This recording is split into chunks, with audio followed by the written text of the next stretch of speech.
નમસ્કાર। તો મિત્રો તારીખ 9 જુલાઈ 2025 સોના અને ચાંદીના બજાર ભાવ કેવા રહ્યા તે વિશેની માહિતી આ વિડીયોમાં જોશું। તો જે પણ મિત્રો અમારી માહિતી યુટ્યુબના માધ્યમથી જોઈ રહ્યા હોય તો ચેનલને સબસ્ક્રાઇબ કરી લેજો, ફેસબુકના માધ્યમથી અમારી માહિતી જોઈ રહ્યા હોય તો ફેસબુક પેજને ફોલો કરી લેજો।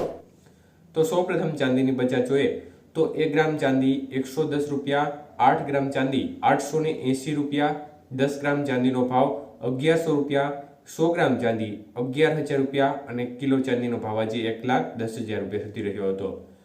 તો મિત્રો ખાસ કરીને આજે પણ ફરી એકવાર ચાંદીની બજારમાં કોઈ પણ પ્રકારની હલચલ વગર જે પ્રતિ 1 કિલો ભાવ છે તે સ્થિર રહ્યા હતા અને આમ જોવા જઈએ તો છેલ્લા 4-5 દિવસથી જે ચાંદીની બજાર છે તેમાં કોઈ પણ પ્રકારની મૂવમેન્ટ જોવા મળી રહી નથી। તો આજના 22 કે સોનાના ભાવ જોઈએ તો 1 ગ્રામનો ભાવ 9,065 રૂપિયા, 8 ગ્રામ સોનાનો ભાવ 72,520 રૂપિયા, 10 ગ્રામ સોનું 90,650 અને 100 ગ્રામ સોનું 9,06,500 રૂપિયા સુધી રહ્યું હતું। તો મિત્રો 22 કે સોનાના 100 ગ્રામના ભાવમાં 5,000 રૂપિયાનો વધારો જોવા મળ્યો હતો।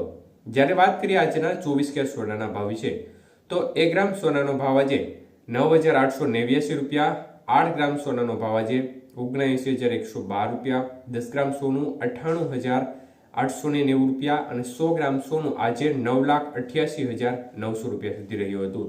તો મિત્રો 24 કે સોનાના 100 ગ્રામના ભાવમાં આજે 5,600 રૂપિયાનો બજારમાં વધારો જોવા મળ્યો હતો। જ્યારે વાત કરીએ આજના 18 કે સોનાના ભાવ વિશે તો 1 ગ્રામ સોનાનો ભાવ આજે 7,417 રૂપિયા, જ્યારે 8 ગ્રામ સોનાનો ભાવ 59,336 રૂપિયા, 10 ગ્રામ સોનું 74,170 રૂપિયા અને 100 ગ્રામ સોનાનો ભાવ 7,41,700 રૂપિયા સુધી રહ્યો હતો। તો મિત્રો ખાસ કરીને આજે 18 કે સોનાના 100 ગ્રામના ભાવમાં ફરી એકવાર 4,100 રૂપિયાનો વધારો જોવા મળ્યો હતો। તો મિત્રો બજારમાં છેલ્લા 4-5 દિવસથી જે વલણ જોવા મળી રહ્યું છે તે ક્યારેક વધારો જોવા મળી રહ્યો છે, ક્યારેક ઘટાડો જોવા મળી રહ્યો છે। મુખ્યત્વે જે પરિબળો છે તેમાં ડોનાલ્ડ ટ્રમ્પે જે વિવિધ દેશો ઉપર ટેરિફ રેટ લગાડ્યા છે તેની સીધી અસર બજાર ઉપર જોવા મળી રહી છે, જેને પરિણામે બજારમાં ફરી એકવાર ઉછાળ તરફી વલણ આજે જોવા મળ્યું છે। મુખ્યત્વે આજે પણ ફરી એકવાર ટેરિફ રેટની જાહેરાત કરવામાં આવી છે અને ભારતને હજી 1 એપ્રિલ સુધીની મુદત આપી છે ટેરિફ રેટ બાબતે, પરંતુ અન્ય દેશો ઉપર તેમને ટેરિફ રેટ સતત લગાડી રહ્યું છે। જોકે આની જે અસર છે તે અમેરિકાના બજારો પર નેગેટિવ જોવા મળી હતી। અમેરિકાનું શેર બજાર છે તે જોરદાર તૂટ્યું હતું આ ટેરિફ રેટ લગાવવાના કારણે, પરંતુ ભારતીય બજારો પર તેની અસર જોવા મળી નહોતી અને ગોલ્ડ બજાર ઉપર તેની અસરના કારણે એક પ્રકારે ફરીથી વધારો જોવા મળ્યો હતો।